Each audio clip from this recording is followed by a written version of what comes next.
Let's show a round of applause for Pastor Lee. Thank you, Dr. Lee. Well, again, I want to say welcome and also a special thanks to the Henry County High School JRROTC for presenting the colors, and also for Ken Wilson with the K Piano Music Academy for that beautiful rendition of Star Spangled Banner. And of course, Dr. Reverend Lee, thank you so much. I would like to welcome everyone. Welcome to our 6th annual Pinwheel Visual and Kickoff to Prevent Child Abuse Month. It's April, and as Dr. Lee said, let's get ready to paint all of Henry County blue. I am Shana Thornton, and I am your MC for tonight's event. Now, child abuse literally can happen in any home, okay, within any neighborhood, within any family. But unfortunately, abused and neglected children tend to do very poorly in school, and more likely to become teen parents and also abuse alcohol and drugs. They are more likely to become criminals as adults and suffer chronic health problems. Now, most children who are abused or neglected bear psychological scars, and in some cases, they're physical scars. In some cases, they're emotional scars that can last forever if they're not addressed. But that's why we're here today. We're here to address this very important topic and also to allow that it never happens again. You should know that those blue ribbons, those pinwheels, is very important. And if you don't know, it's a fascinating story. It's a sad one, but it's one that's intended to change communities everywhere. In 1989, a Virginia grandmother by the name of Bonnie Finney began the Blue Ribbon Campaign as a tribute to her 3-year-old grandson who died at the hands of his mother's abusive boyfriend. She tied a symbolic blue ribbon to her van as a signal to everyone in the community that she had a personal commitment to involve everyone in the battle to stop child abuse. The notion that it's not my business, it's not my child, it's not my niece, she didn't believe in that. Bonnie wanted to do something, for someone to pay attention, that if you see something wrong, we all have a duty as human beings, as community members, as neighbors, to act. That blue ribbon is a positive symbol of a need to do what's best when it comes to children everywhere, if they're related to you or not, if they're your student or not, because that child will grow up in the world and make a difference, but we have to pour love into them. We have to nurture that. That pinwheel serves as a national symbol for child abuse. It's now known in 2018 around the world, here in the United States and abroad. It is a reflection of hope, health, and safety. And by a show of applause, don't our children deserve hope, safety, and health, right? I mean, that's the least they can do to reach their potential. Well, right now we're going to get started with our program, and I'm so honored to bring up our first speaker. Our first speaker tonight is Sergeant Jason Ellis, and he's with the Georgia State Patrol. He has been employed with the Georgia Department of Public Safety for nearly 20 years. And for the past 8 years, he has been assigned to the DPS Office of Professional Standards, where he supervises the Internal Affairs Unit and a polygraph examiner. Now, Jason holds a bachelor's degree in criminal justice and will complete the requirements to earn his master's degree in public safety administration from the distinguished Columbus State University in December of this year. Jason has been married to Denise Foreman Ellis for 22 years, and they have 2 beautiful children named Bruce and Lana, who are both 12 years old. Tonight, he is going to share his personal and professional experiences as a foster parent. Please help welcome Sergeant Jason Ellis.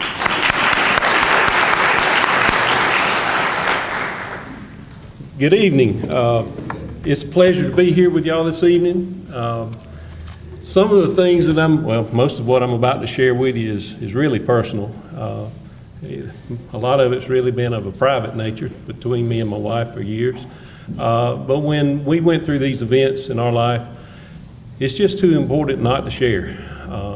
We have been in a place to be fortunate to share mostly with one-on-one with people. So the things I'm going to share with you tonight is really about some personal growth, and we're better as a result of the really bad experiences that we went through several years ago. So Denise and I were married in September of 1995, and beginning in 1996, we decided that we wanted to have children, And over a period of several years, Denise became pregnant 9 times. Each of those pregnancies all began fairly normal, healthy, and the fetus having a strong heartbeat.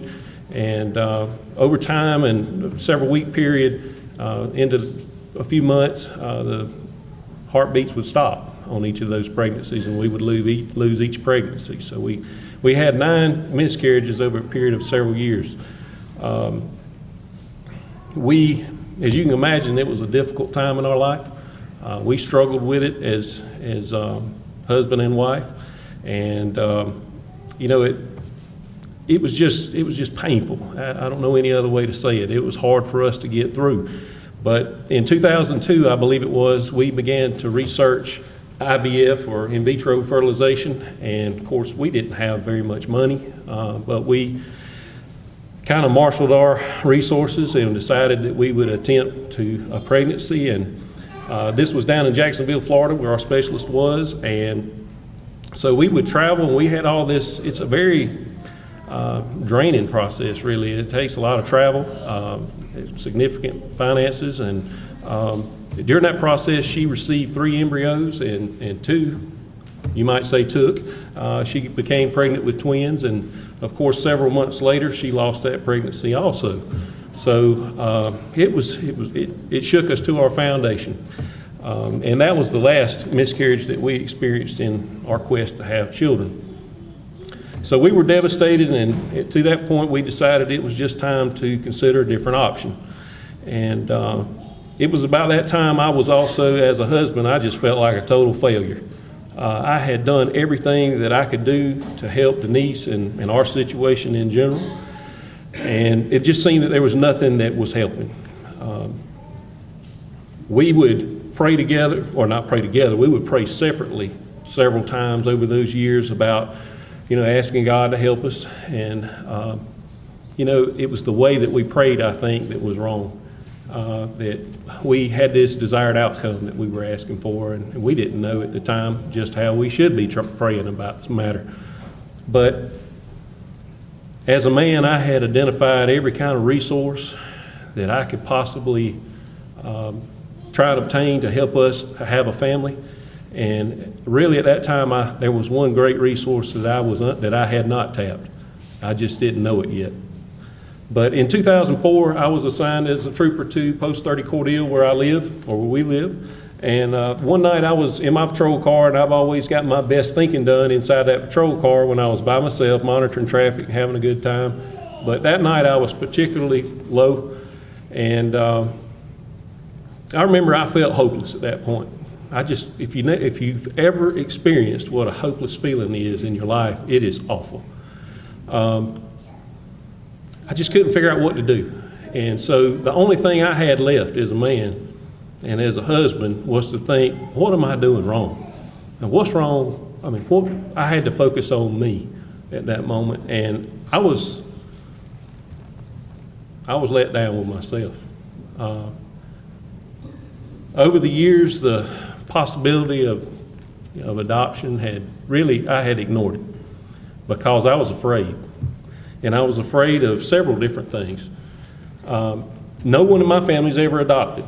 No one's ever been a foster parent, and I really have never been a foster parent. I think that was a miscommunication here, but maybe for 2 days by accident I was in this situation. But after a few minutes, I thought about all the things I was afraid of that was holding us back. I was afraid my family would not accept us going through an adoption process. I was afraid mainly that the adoption process would end because of a birth mother changing her mind. And I knew my wife could not go through that with all the loss that we had experienced.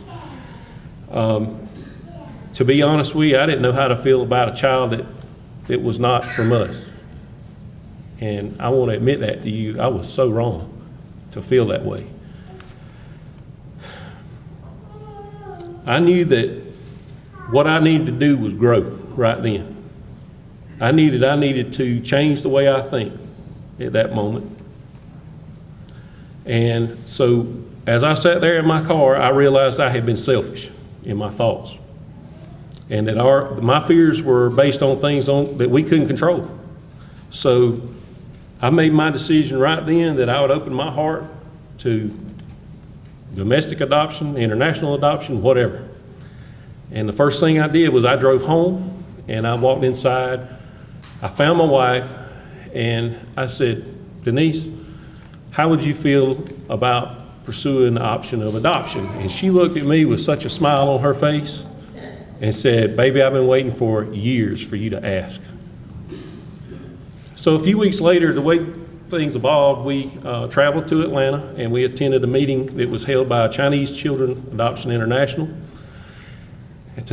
We heard that there were a lot of little girls in China that needed a home and that the conditions there were terrible. Human rights is not very high of a consideration in China, we found out. So after that meeting, we looked at one another and decided, let's put her name on the list. Let's do this. So we did, and over the next 3 years, we found out that there's a substantial amount of paperwork involved in that, and between the two governments. And there's also a significant cost involved, and really with the support of our family and friends, we forged ahead and just made it work. But we waited 3 years, and during that 3 years, it was a painful wait. Denise at times and I would both become very depressed. We would try and follow up on this Chinese adoption, and of course, there wouldn't be very much news. I remember on the evening of May the 26th, 2006, I came home from work, and when my wife got home, I could tell she was really low. She's an MRI technician, so she would see children on occasion in her job at the hospital. I knew better than to talk to her very much. I decided that best to just let her wait and open up to me that night. Later that night, just before bed, she looked at me and she said, I'd like to do something different that we have not done before. Now, y'all, every good thing that's ever happened to me in my life, my wife's had something to do with it. And what she was about to suggest was outside the norm for us because we always did our praying together, separately, just, like you do before bed. Well, that night she said, I want us to pray together.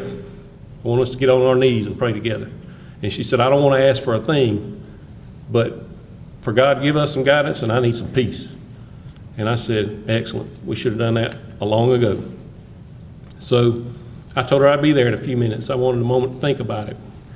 And I remember I went in the bedroom. Denise prayed first. And the thing that she asked for, she said, God, we just don't know what to do. We have no idea what you want us to do. And if you could just give me some peace. And so when it got to be my turn, I'm not good at praying out loud, y'all. But what came out of my mouth, I didn't plan. But I did mean it. And what I said was, I said, God, I've done all I can do. I don't know what to do. As a man, I've failed. And I realize there's nothing I can do about this. If you'll just help me to understand what you want me to do, I'll do it. If it means giving up my house, if it means giving up my life and everything I have, I'll do it. And to this very day, that scares me. I don't know what God's going to require of me. It really frightens me sometimes, but I know not to question. So we ended our prayer, and the next day went on, and I felt unsettled. I didn't know how I would hear him. I didn't know how I would know what he wanted, but I just said, well, I just got to have faith this time that it'll come to me.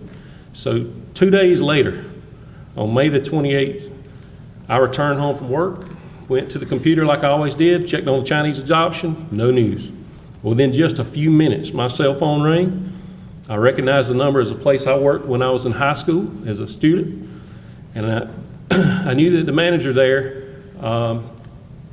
he was also a deacon in our church at the time. And really the first thing I thought was there's been a wreck or something.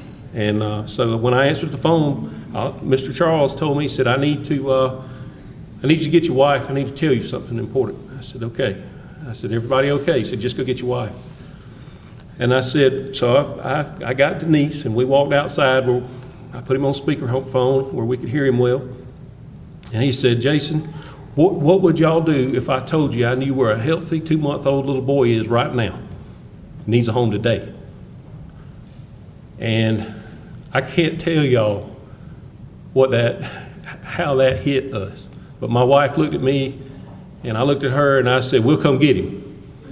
And my wife said, well, wait, we don't know it. I said, nope, not hearing that. And I said, I want to go get him because you know what we prayed, and I'm not backing up. So we didn't know anything about this little boy.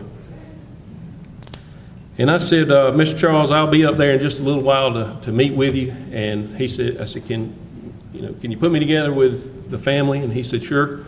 So I met with members of the birth family, I'll call them, that evening.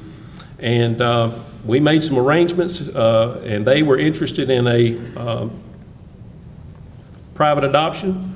And all they wanted was for their son to have a good and loving home and to be safe. And I said, we can provide that. So I called the local probate judge, and I said, well, hey, what do we need to do to get a temporary, custody type situation, guardianship? And she said, hey, where does this need to take place? We were going to do this in Albany, Georgia. And so she traveled with us. We were able to get everybody together on May the 30th. And the probate judge traveled with us, did this temporary guardianship paperwork, and we brought our son home. And of course, it was a nervous time for 60 days until we could get this adoption completed. We expected that phone may ring and the mother may change her mind, or the dad, but it didn't.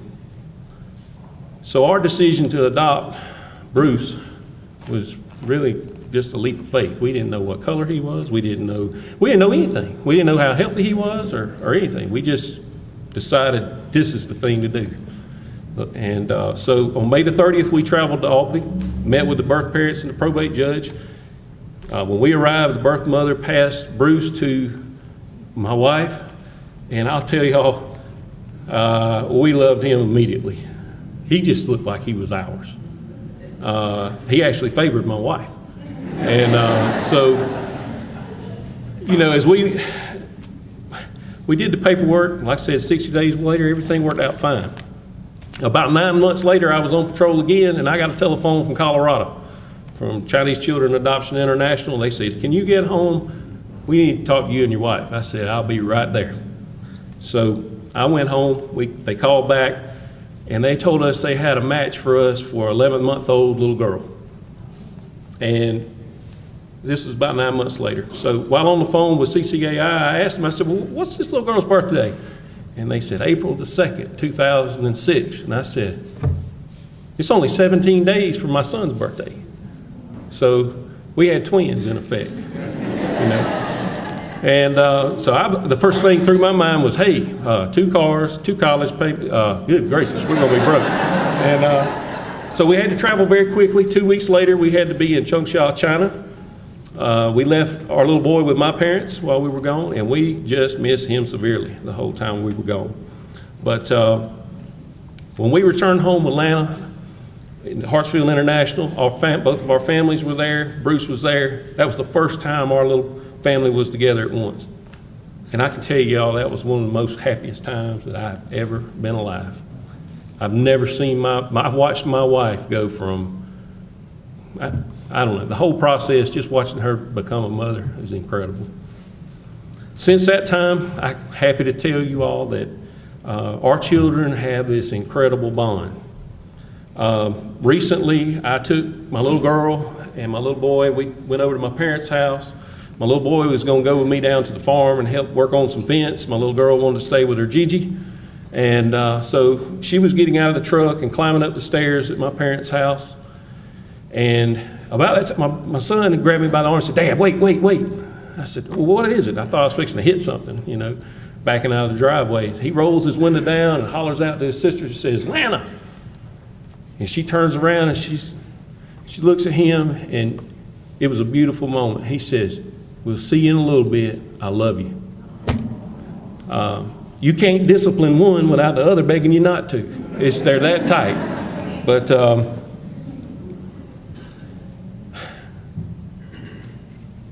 it's been my pleasure tonight to just share our little story with you. Denise and I learned some lessons throughout this process. As adoptive parents, we learned that no matter what the struggles are, you will just learn to love that child that much more. They'll be that much more a part of you. No matter what your fears are, all the hugs, kisses, and the little I love yous cover all that. We found that no matter what the child's background or history is, they are yours. Yeah, we don't see a little girl from China and a little boy from Valdosta as, we don't see that at all. They're just ours, and they're part of us. We're part of them.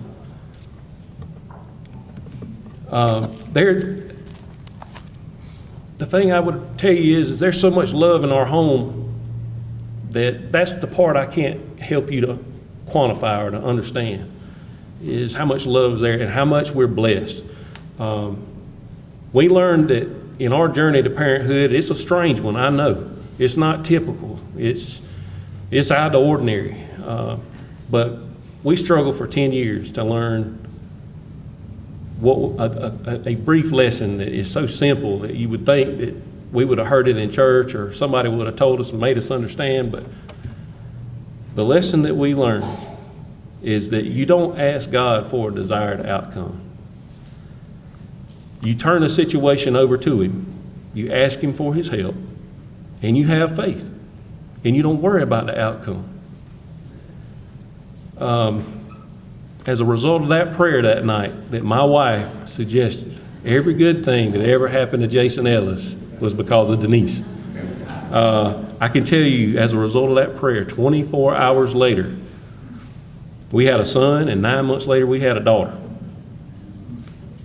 It's our hope that whatever your trials are in life, that you will learn from us, from walking in that desert for 10 years, not understanding this principle, that you will just speak to God, let it go, and let Him work in your life. Thank y'all for letting me come tonight.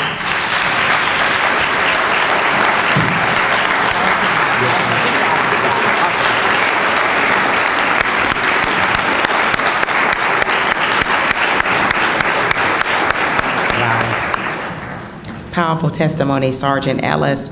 You know, we said the blue pinwheel that many of you are holding in your hands was a symbol of three important topics: hope, health, and safety. And I certainly think Sergeant Ellis' presentation and testimony is one of hope. Thank you for sharing. Let's give him a round of applause again. Thank you. Thank you, sir.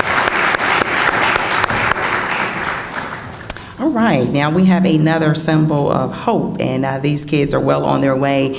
They often perform throughout the community of Atlanta Metropolitan. Right now, I would like to welcome up K Piano Music Academy to sing the Friendship Song. Please help these vivacious, energetic, and very smart young people right here to McDonough for our Paint Henry Blue Pinwheel visual. Round of applause for these young people.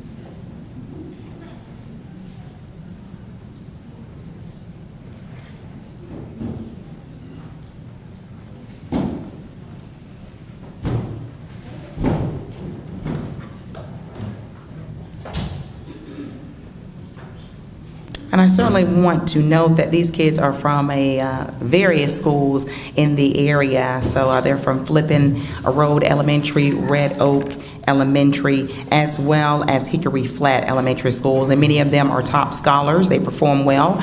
And Mr. Ken Ellis, Mr. Ken Willis, and his associate